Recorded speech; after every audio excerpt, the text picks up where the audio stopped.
Ben ritrovate, ritrovati. In questa pillola informativa parliamo di ISE. Cos'è l'ISE? L'ISE viene definito l'indicatore della situazione economica equivalente. È uno strumento adottato da molti enti pubblici, privati anche, per valutare cosa? La situazione economica delle famiglie che richiedono una prestazione sociale agevolata, prestazioni o riduzione del costo del servizio, ma anche per esempio per le università, per definire una diversità tra il pagamento delle tasse universitarie. Mm, Preciso una cosa per chi non ha avuto modo di fare già l'ISE, di confrontarlo con la propria dichiarazione di redditi. L'ISE, il legislatore l'ha adottato molti anni fa per venire incontro a una fotografia migliore della situazione economica del nucleo familiare. Perché l'ISE cosa fa?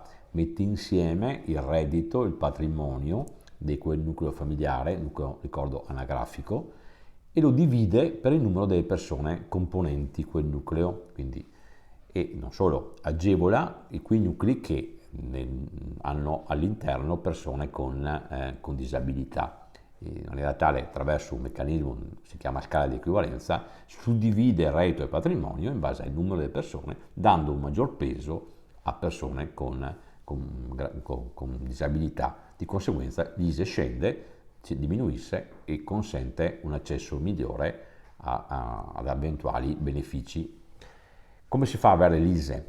L'ISE si ottiene o attraverso l'assistenza che potete ottenere anche dai CAF, dal CAF CISL, prendendo tutto un servizio su appuntamento, o direttamente sul sito dell'INPS, se avete lo SPID, e potete recuperare i vostri dati e compilarlo. Vi sono una serie di informazioni che dovete certificare voi, situazione del nucleo, la presenza in affitto o meno, e vi sono invece delle informazioni che l'INPS recupererà direttamente dal sito dell'Agenzia delle Entrate o dalle banche relativamente al dato economico e le confronterà con le vostre informazioni. L'ISE a cosa può servire per chi non ha avuto modo di usufruirne o anche per darvi l'idea insomma, dell'ampio spettro che viene oggi utilizzato? Sicuramente inutilizzato è l'elemento indispensabile per ottenere il reddito o la pensione di cittadinanza, ma anche per ottenere la riduzione di bollette, luce, acqua, gas.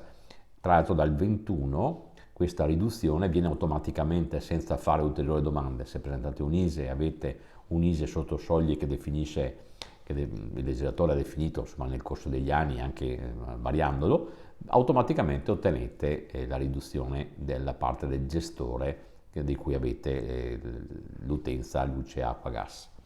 Può essere utilizzato anche con l'Agenzia delle Entrate per ridurre, per fare diversa modalità di riscossione di eventuali cartelle, quindi rateizzarle in funzione del vostro ISE. Lo è per ottenere l'assegno di maternità, l'assegno al nucleo familiare numeroso, il bonus bebè, il bonus asilo nido e la riduzione, esenzione di tasse scolastiche universitarie o l'iscrizione in molti asili nido o per riduzione del trasporto pubblico.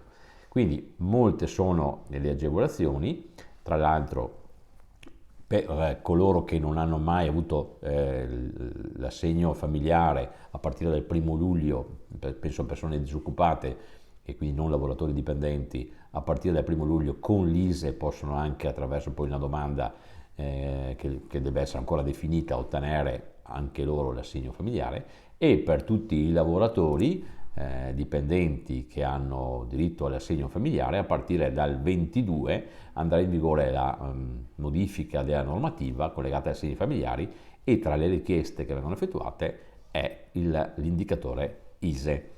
Quindi l'invito qual è? Se non l'avete mai fatto oppure ricordatevi l'avvio dell'anno prossimo, fare la fotografia della domanda ISE.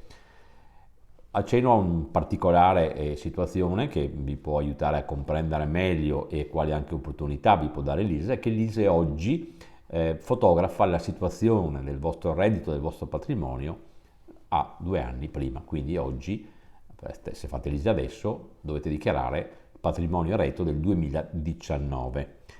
Allora, è chiaro che questa fotografia potrebbe essere non corretta perché che nel corso 2021 potreste essere disoccupati, aver avuto una riduzione forte del reddito e quindi chiaramente l'ISEE risulterebbe non conforme alla vostra situazione. Vi è una possibilità, che tra l'altro sta per essere anche modificata dal legislatore, che è l'ISEE corrente. Chi può fare l'ISEE corrente? Coloro che nel corso del 2020, del 2021 hanno avuto perdite di almeno il 25% del loro reddito, penso a persone che sono andate a part-time, che erano a tempo pieno, coloro che hanno avuto una riduzione dal lavoro, che sono stati disoccupati, che hanno avuto una riduzione anche degli ammortizzatori e hanno avuto quindi concretamente un reddito minore di quello che è fotografato nel 2019, dopo aver fatto l'ISEE normale, vi consiglio di passare attraverso il CAF e fare l'ISEE corrente che vi fotografa l'attuale situazione. È un ISEE un po' più complicato da gestire perché dovete portare buste paga, quello che avete percepito nell'ultimo anno, ma vi può aiutare ad accedere a benefici che altrimenti con la fotografia del 2019 non potete accedere. Dura 6 mesi, a meno che non trovate lavoro nel frattempo, e va rinnovato quindi di 6 mesi in 6 mesi. Se lo fate adesso, ovviamente varrà 6 mesi, se lo fate a ridosso di ottobre-novembre, varrà sempre comunque fino al 31 dicembre del 21. Dal 1 gennaio bisogna necessariamente rifare l'ISEE ordinario e fotografare il 20 e poi eventualmente fate l'ISEE corrente se è necessario.